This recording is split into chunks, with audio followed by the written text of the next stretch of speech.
and the omnibus. So I was forced into the Archers when I was a child.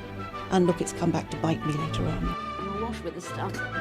The Archers is the world's longest-running radio show, with more than 15,000 episodes broadcast. Despite being a rural flavour show, The Archers is recorded in the heart of... Welcome to the Deep Dive. Today we've got a really interesting piece of audio from Ambridge, dated June 4th, 2025. Yeah, it's a great snapshot. Our mission, really, is to explore this single recording. Look at the daily life, the family stuff, and, well, some things that crop up that are quite unexpected. Definitely. It's that mix, isn't it? You go from, hangovers and planning teas to these really deep anxieties and quite profound personal moments all in one go. Exactly. So let's dive right in. It starts pretty much the morning after the night before Harrison's 40th birthday. Sounds like it was a big one. It does. Natasha and Fallon are mentioned as feeling the worse for wear. Stayed up late, sounds like. And we hear Kenton and Jolene were there too. Lillian was holding down the fort at the bowl. Sort of the usual post-party scene. But there's an interesting layer here, isn't there? About Peggy's plan for her funeral. Oh yeah. Her cunning plan, as it was called. Getting the bowl to host and Natasha to cater. It seemed, forced at the time. But maybe it worked. The fact Fallon then invited Tom and Natasha to Harrison's party. Does that suggest it kind of smoothed things over? I think so. It seems like that enforced collaboration might have actually led to a bit of a reconciliation, or at least, thawed the ice quite a bit. Funny how things work out sometimes. Okay, so while they're recovering, others are getting down to practicalities. The barn for Sunday teas. Right. Ben turns up ready to help Ruth. And finds it's basically, a storage shed. Pretty much. And there's that little bit of back and forth, isn't there? Like, are we clearing everything out or just setting up around the stuff? Yeah, a bit of crossed wires.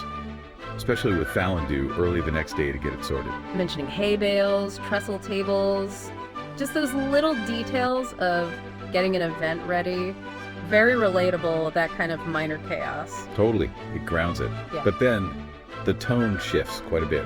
This undercurrent of anxiety starts to emerge. It really does. Through Ruth, talking about Ben's dad. Yeah, she's worried about him, specifically regarding this upcoming Autumn Farm Sunday event. And what's striking is how she describes him. Sensible and practical and quite literally down to earth.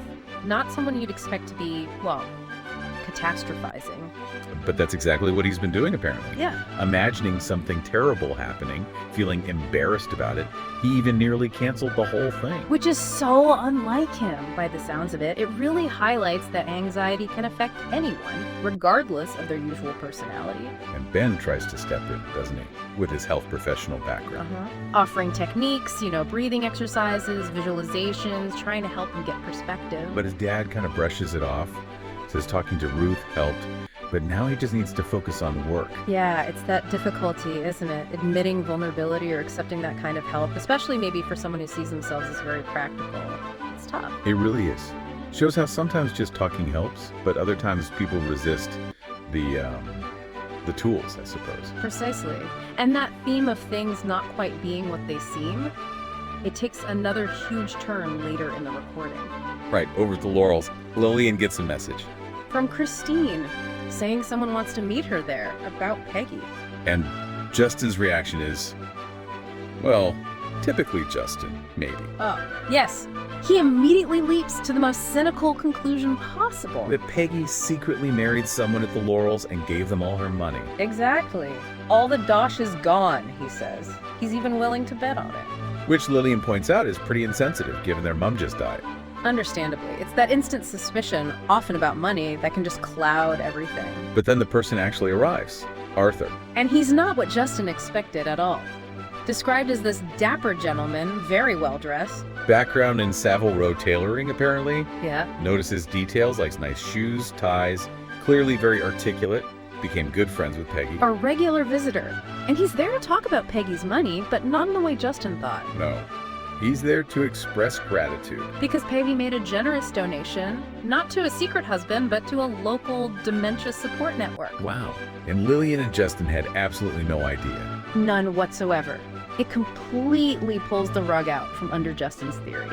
And this network Arthur explains what they do. Yeah, he describes how they help people live more autonomously for longer, using technology like smart speakers, iPads. Crucially, they also support the families and friends. Recognizing that emotional and physical burden, which is so important. And you immediately think of Peggy, don't you? Having cared for Jack with his dementia for years, she knew that burden firsthand. It makes perfect sense. It really clicks into place. But then there's another layer. The deeper reveal, Arthur himself. He lets slip about his wife, struggling sometimes with his condition, and then reveals he has dementia himself.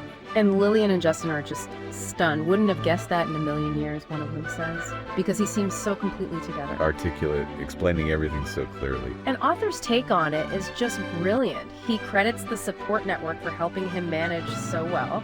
He says Peggy's gift will help more people just like him. It's incredibly inspiring, isn't it? His resilience, his perspective. Totally. And it transforms Lillian and Justin's view completely. Lillian calls it brilliant, inspiring. Feels Peggy made the right decision. And Justin agrees. From total cynicism to full agreement, it's quite the turnaround. It really is. And the final touch, Arthur asking if he can come to the funeral, appreciating the detail about the roses in the church. It just ties it all together beautifully. So looking back at this whole slice of Ambridge life, what does it tell you, the listener? Well, it really shows those layers, doesn't it? You've got the everyday stuff, the party hangovers, the barn clearing. But underneath, there's a farmer wrestling with hidden anxiety, completely out of character. Then there's that immediate jump to suspicion about Peggy's money, which turns out to be completely unfounded. Instead, it's this really thoughtful, generous act. And the resilience of someone like Arthur, living with dementia but still contributing, still so articulate, thanks to the right support. It challenges assumptions. And it touches on family dynamics too, you know? How people navigate grief, stress, communication, sometimes finding connection in odd ways, like Fallon and Natasha perhaps. And sometimes struggling to connect, like Ben trying to help his dad. So to sum up, we went from minor village logistics through some pretty raw anxiety to uncovering this really touching truth about Peggy's final wishes, a truth that defied all the cynical guesses. Which leaves us with a thought, perhaps. How often do we do that? Jump to the worst conclusion, like Justin did. Yeah, projecting our own fears or cynicism onto things when the reality might be something completely different. Maybe something far more generous or complex or even inspiring than we first imagined. So, what are you doing now? Just getting ready for the next episode. Just And, moving mics around again. So, what do you do? I do the spot effects on the arches. Are you what we call Foley then? Kind of. Yep. That's, Okay. And these are all part of the paraphernalia of production. yep, that's the ball bar. This one. Yeah, that's, Hayley so wanted to be in their own place when their baby came. It's due in 2 months. Not much chance of that now. I mean, it would have been a stretch for him financially, mind, but I just wish there was something practical I could do to help him go along. I think The Archers has had this immense popularity over the years, basically because it has always very accurately reflected the reality of life and living in a rural community, whatever